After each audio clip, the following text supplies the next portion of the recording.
Hey everyone, Chief Monishagan, thanks for joining us for Friday briefing. Man, we're about to head into a really nice weekend. Tomorrow night is Halloween. Weather's supposed to be great. So hope you guys are looking forward to that as much as we are. I got a few announcements and then a couple things that I want to discuss with you for our topic today. Speaking of Halloween, the Trunk or Treat event last night was awesome. We think that there was somewhere between 400 and 500 kids that showed up, kids and their families. We had to make a couple of emergency runs to the store to get more candy for everyone, but what a turnout. Thank you guys for your support in that. That was not a PD event. That's a City of Lake Worth event. Specifically, Laura and the library team just did a phenomenal job. And so thank you to Laura and the library staff for all the work that you put into that. It was amazing. And just based on the feedback, it was really well received by you, the community. So thank you guys very much for that. Earlier today, we publicly recognized one of our employees, and I think it's important to do that again here in our Friday briefing. But Crystal Smith is our property and evidence technician, and she does an amazing job for us. But beyond the work that she does here at Lake Worth PD, she is also the secretary for TAPIT, which is the Texas Association of Property and Evidence Inventory Technicians, if I got that right. TAPIT is the acronym. Large organization here in Texas, and Crystal is the secretary for that organization. She's involved in a lot of other committees in different ways with them, and she served honorably. Last week at the TAPIT conference in San Antonio, Crystal was honored with the President's Award. And so anyway, I know that the TAPIT family is incredibly proud of you, Crystal, but we are as well. So congratulations from all of us.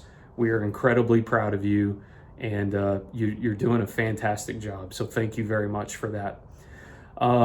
So we've talked before about our STEP grant and our emphasis on traffic safety and things like that.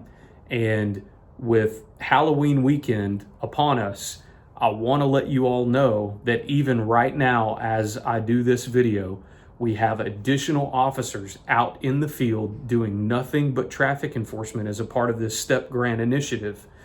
And that is to make our roadways safer during these high traffic times, during Super Bowl weekend, Halloween, New Year's Eve, all of these times where we know there's extra people on the road and there's an increased risk of impaired driving.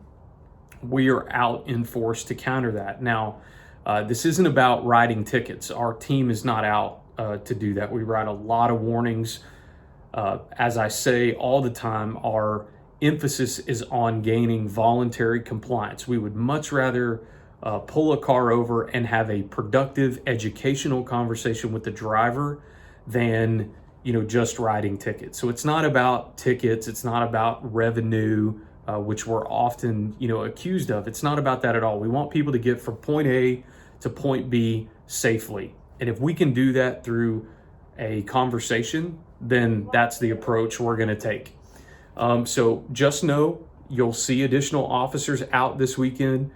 They are going to be looking for impaired drivers. So as we remind everyone every week, please make good decisions. It's never a good time to drink and drive, but especially this weekend. Over the last, several months, we've been collecting prescription drugs in our drug take-back box in the lobby. And we just recently unloaded the box and hauled off all the drugs for disposal. And it took 19 boxes to contain all the medications we got. And the total weight of the medications collected was 280 pounds. So that's amazing, and we are very thankful that you all have chosen to use that service. And that's really important because if you think about the water supply, a lot of people take old medication and they pour it down the toilet, flush it, throw it in the trash, whatever. And believe it or not, that's extremely dangerous. And a lot of those things are really hard to get out of the water supply. So we offer this drug take back, and not only does it make your home safer by removing those medications and removing access to those medications, but it also helps our friends at the water department. It helps our friends in waste management, who are handling garbage. It makes things safer for them. It makes it cheaper and easier to purify the water. So all around, it's a really good program. If you have anything at home that you need to get rid of that's expired, you're not using anymore, feel free to come up here and utilize the take back box. It's in the lobby. It's completely anonymous. You can put anything in there, that's prescription drug related, and we will dispose of that for you. There's no cost involved at all. We don't take your name. We don't ask any questions. You can just put it in there and leave. So for those that participated and contributed, thank you so much. And those of you who may need to use that service, please feel free. It's here and available for you. With that, I wanted to give you a DWI update real quick. That's something that we talk about a lot. But so far this year, our team has filed 118 DWI cases. All have been accepted by the DA's office. So these are good, solid cases that our team is presenting. And I just want to remind you again that we're out there. We're actively looking for impaired drivers, and our team is doing a really great job of finding those folks and arresting them and filing good cases on them. Again, earlier today, we posted or reposted about the blessing box that was just recently placed in Rail Park. This is a really cool thing that Servolution, in partnership with the city, installed in Rail Park. And the blessing box is meant to be a free, non-perishable food pantry, if you will. It's meant for anyone to show up. If you're in need, you need food, you just can go over to Rail Park, go to the blessing box, and take what you need. And then for those who are interested in blessing someone else, your family, if you would like to donate, you simply go by Rail Park and you put something in there that you would like to donate for others. So it's a give and take, completely anonymous. But if that's something that you're interested in, or if you are in need, just know that that's there for you. And a huge thank you to Servolution again for installing that and partnering with the city to provide that kind of service for our community. So thank you very much. Okay. So to move into our discussion topic for today, I want to talk about the police department and its strategic plan and our objectives. So, maybe you've wondered, how do you run a police department, or how do you just show up and respond to calls, or how does the thing work? How do you figure out what you want to do and what you don't want to do, and what's going to work for the community? And so I just wanted to talk with you through that process and kind of let you know where we're at, what we're doing, where we're going, and how we're going to go about getting there. So about a year ago, we developed a 1-year strategic plan with 4 objectives that we wanted to meet, and I'll read those to you. So the first objective was to flatten and reorganize our organizational structure. The second objective was to focus on internal refinement of processes, procedures, and personnel. The third was to mitigate and, if possible, rectify problematic institutional deficiencies. And the fourth was to complete the Texas Police Chiefs Association's best practice recognition program. So those are the things that I want to update you on and kind of let you know where we're at as far as meeting our objectives. I feel like it is imperative that we, the police department, are accountable to you, the people, with what we're doing with our time and how we're going about solving problems in the community. So one of the ways that we do that is we roll out a strategic plan to let you know what we want to do and how we want to go about doing it. But communication and feedback is critical for you to know how we're doing and are we following through on our commitments that we've made through the strategic plan. So I want to give you an update on that as a means to give you a chance to hold us accountable, be transparent, and just brag a little bit about the great work that our team is doing. So flattening and reorganizing the organizational structure. That's one of the things that we did almost immediately about a year ago. We redistributed some positions within the department. We flattened the organizational structure out. So now that looks like the chief. There are 2 divisional commanders underneath the chief, and then we have the 2 divisions that fall underneath them. So about half of our department is aligned in the field operations division. The other half is aligned in the support services division. Field operations is just that. It's basically everything outside of the police department. So that's going to be uniform patrol, special operations to include our traffic division and our school resource officers, the city marshal. Correction on that. The city marshal does not fall under field operations. So that's going to be our patrol folks and our special operations folks. On the support services side, you're going to have communications, property and evidence, records, criminal investigations, the city marshal, things like that. Things that support the work being done in field operations and vice versa. So that's how the department's organized. That although it took some work to do those things, again, it was one of the first things we did. We marked that off the list pretty quick.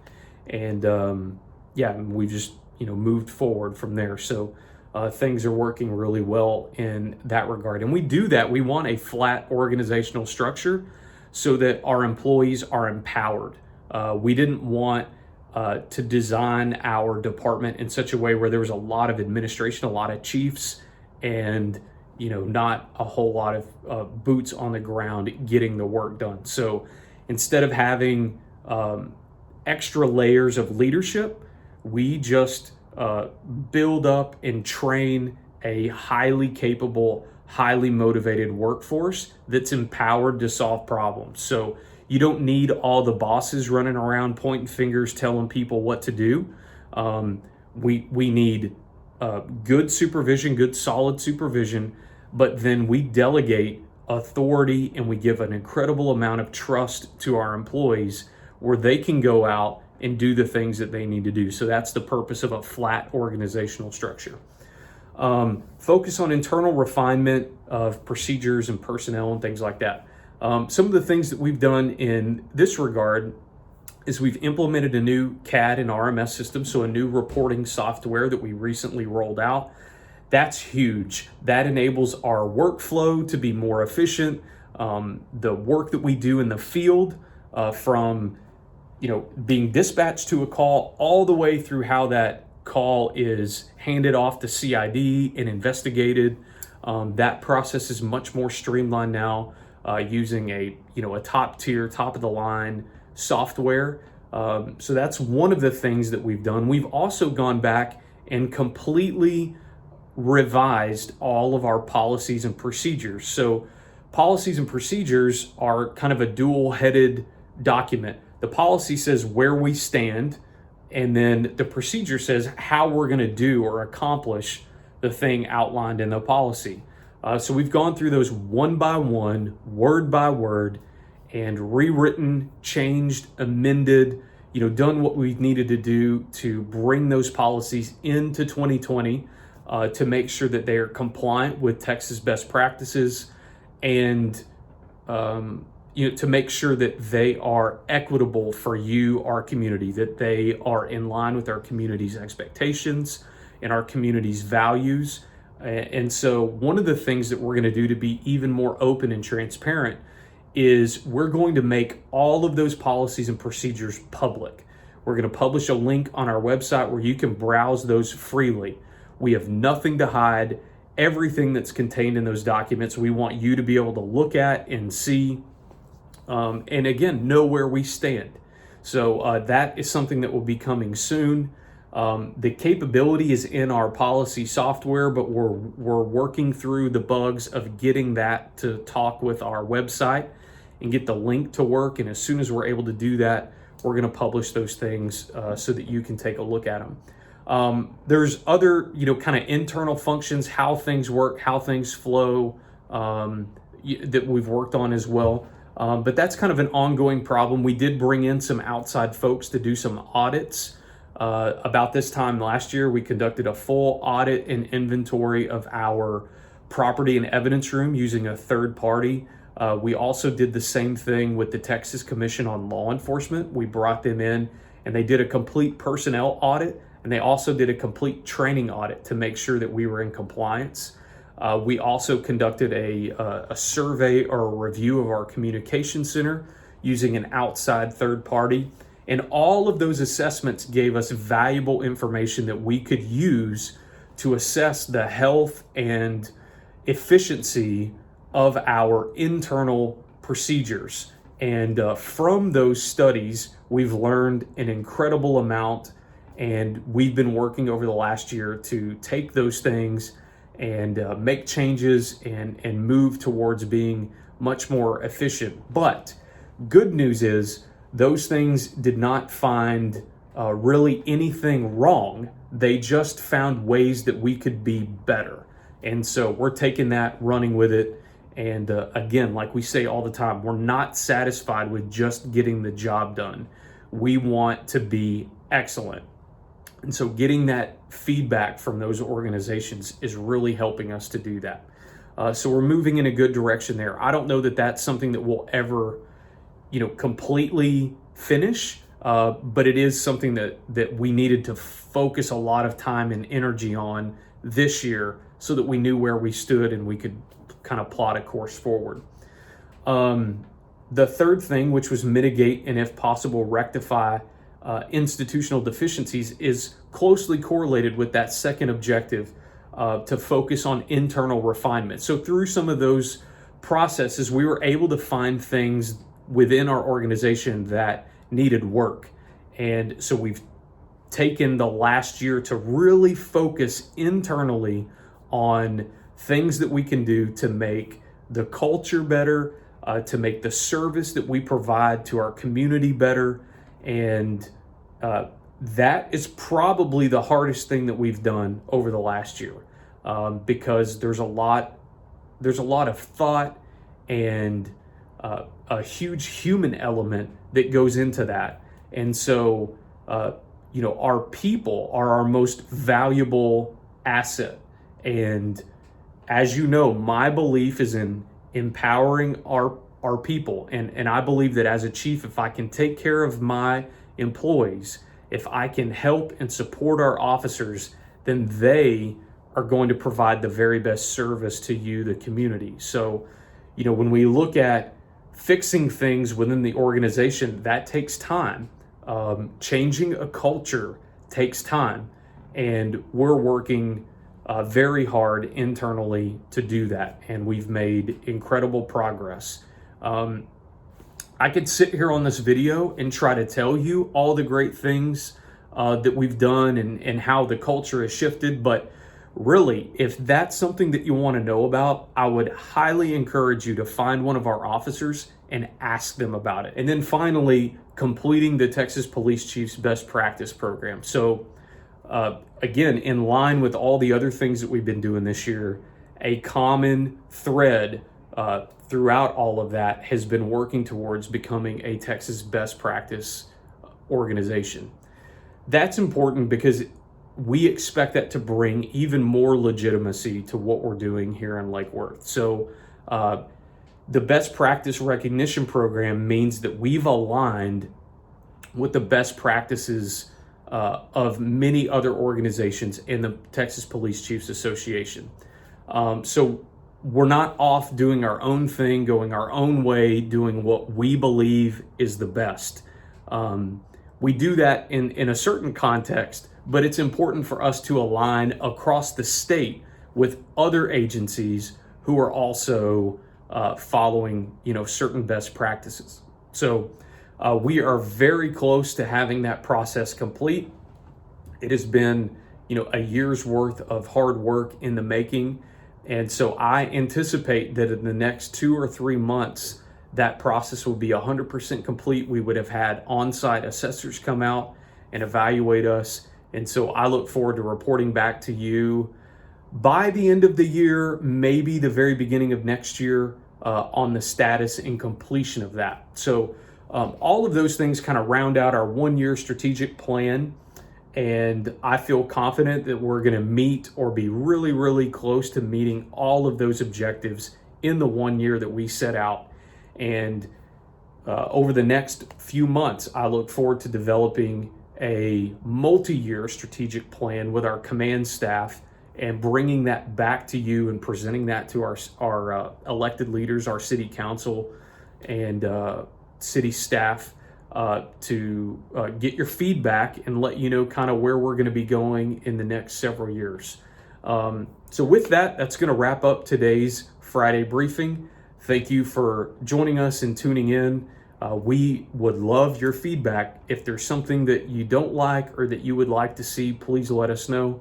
And as always, especially on this Halloween weekend, please don't drink and drive. Thanks, y'all. Have a good weekend.